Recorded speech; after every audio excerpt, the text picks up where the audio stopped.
میں دیکھتا ہوں کہ اگر آپ نے مقابلہ کیا تو آپ کو قتل کر دیا جائے گا، اور اگر آپ پر حملہ ہوا تو پھر بھی یقیناً آپ ہی ہلاک ہوں گے۔ اس پر آپ نے جواب دیا، کہا، کیا تم مجھے موت سے ڈراتے ہو؟ لیکن میں وہی کچھ کہتا ہوں جو کچھ اخوال اوسی نے اپنے امزاد سے کہا تھا۔ اخوال اوسی رسول اللہ صلی اللہ علیہ وآلہ وسلم کی مدد کرنا چاہتا تھا، لیکن اس کے چچا زاد بھائی نے اسے کہا کہ کدھر جا رہے ہو؟ موت کے گھاٹ اتر جاؤ گے۔ اس کے بعد آپ نے یہ اشعار پڑھے۔ ترجمہ: میں ضرور جاؤں گا، نوجوان کے لیے مرنا کوئی عار کی بات نہیں ہے، جبکہ اس کی نیت بخیر ہو اور دین کی خاطر جہاد کر رہا ہوں، اور اپنی جان دے کر نیک بندوں کے لیے قابل تقلید مثال قائم کرے اور ذلت و رسوائی کی زندگی بسر کرنے سے خلاصی پائے۔ ایک روایت میں ہے کہ آپ نے یہ اشعار اس طرح پڑھے۔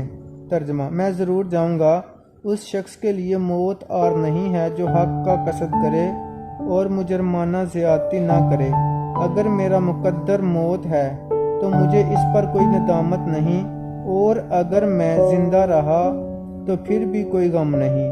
ذلت و رسوائی کی زندگی سے موت بہتر ہے۔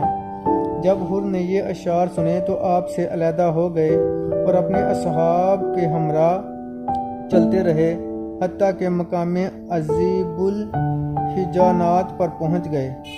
قاصد سے کوفہ کے حالات دریافت کرنا۔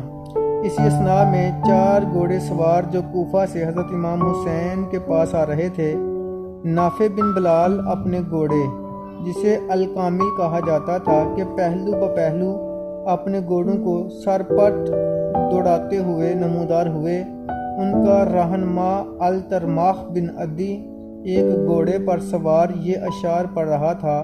ترجمہ: اے میری اونٹنی، میری ڈانٹ ڈپٹ سے خوفزدہ نہ ہو اور طلوع فجر سے پہلے سرپٹ دوڑتی چلی جا، بہترین سواروں کو لے کر بہترین سفر پر، حتیٰ کہ شریف النسب انسان کے پاس اتار دے۔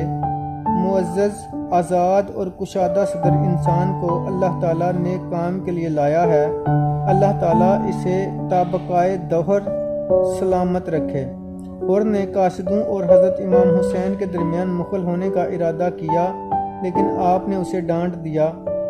جب وہ تخلیہ میں آپ کے پاس گئے تو آپ نے ان سے اہل کوفہ کا حال پوچھا۔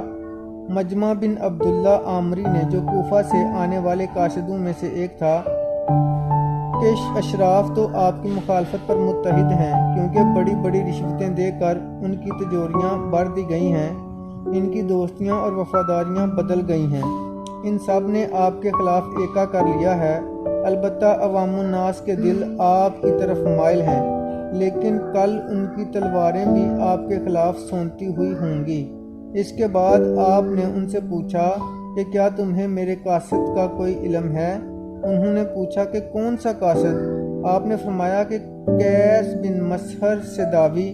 تو انہوں نے کہا کہ ہاں، اسے حسین بن نمیر نے گرفتار کر کے ابن زیاد کے پاس بھیج دیا تھا۔ ابن زیاد نے اسے حکم دیا کہ وہ آپ پر اور آپ کے والد پر لعنت بھیجے، لیکن اس نے آپ کے لیے اور آپ کے والد کے لیے دعائے مغفرت مانگی اور ابن زیاد اور اس کے باپ پر لعنت بھیجی، اور لوگوں کو آپ کی مدد کرنے کی دعوت دی اور ان کو آپ کے آنے کی خبر دی۔ اس پر ابن زیاد کے حکم سے اسے محل کے اوپر سے نیچے گرا دیا گیا اور وہ جاں بحق ہو گیا۔ یہ سن کر آپ کی آنکھوں میں آنسو بھر آئے اور آپ نے یہ آیت تلاوت کی۔ ترجمہ: ان میں سے کوئی نظر پوری کر چکا اور کوئی وقت آنے کا انتظار ہے۔ اس کے بعد حضرت امام حسین علیہ السلام نے دعا مانگی، اے اللہ، ان کی ضیافت کے لیے انہیں جنت میں ٹھکانے عطا فرما اور انہیں اور ہم کو اپنے مرغوب ثواب اور اپنی رحمت کے جوار میں ایک ہی مستقر میں جمع فرما۔ ترماح بن عدی کی امام حسین کو پیشکش۔ ترماح بن عدی نے حضرت امام حسین علیہ السلام کی خدمت میں عرض کیا کہ ذرا دیکھیے آپ کے ساتھ کتنے لوگ ہیں۔ میں دیکھتا ہوں کہ آپ کے ساتھ ایک قلیل سی کمزور جماعت کے سوا کوئی بھی نہیں ہے۔ آپ کے رفقا کے لیے تو یہی لوگ کافی ہیں جو آپ کے پیچھے لگے ہوئے ہیں، اور ابھی تو ان کے علاوہ ایک اور لشکر بھی آپ سے لڑنے کے لیے کوفہ سے باہر تیار کھڑا ہے۔ آپ ان سب کا مقابلہ کیسے کریں گے؟ اسی لیے میں آپ کو خدا کا واسطہ دیتا ہوں کہ اگر ہو سکے تو ان کے ساتھ ایک بلشت بر بھی آگے نہ بڑھیں۔ اگر آپ دشمنوں سے محفوظ مقام پر قیام کرنا چاہیں تو میں آپ کو اور بنی تیہ کے عجا اور سلمہ میں لے چلتا ہوں، جو ملوک غسان اور حمیر اور نعمان بن منظر اور کالے اور گورے دشمنوں سے آج تک محفوظ رہے ہیں۔ اللہ کی قسم ہم پر کبھی ذلت اور رسوائی نازل نہیں ہوئی۔ وہاں آپ جب تک چاہیں ہمارے پاس قیام فرمائیں اور عجاہ اور سلمہ کے لوگوں کو اپنا پیغام بھیجیں۔ میں 10,000 تائی نوجوانوں کا ذمہ لیتا ہوں جو شمشیر بدست آپ کی حفاظت کریں گے۔ خدا کی قسم جب تک ان میں سے ایک آدمی بھی زندہ ہے کوئی آپ کا بال بیکا نہیں کر سکتا، لیکن آپ نے فرمایا کہ اللہ تمہیں جزائے خیر دے، اور اپنے عزم پر قائم رہے، اس پر ترماہ چلا گیا۔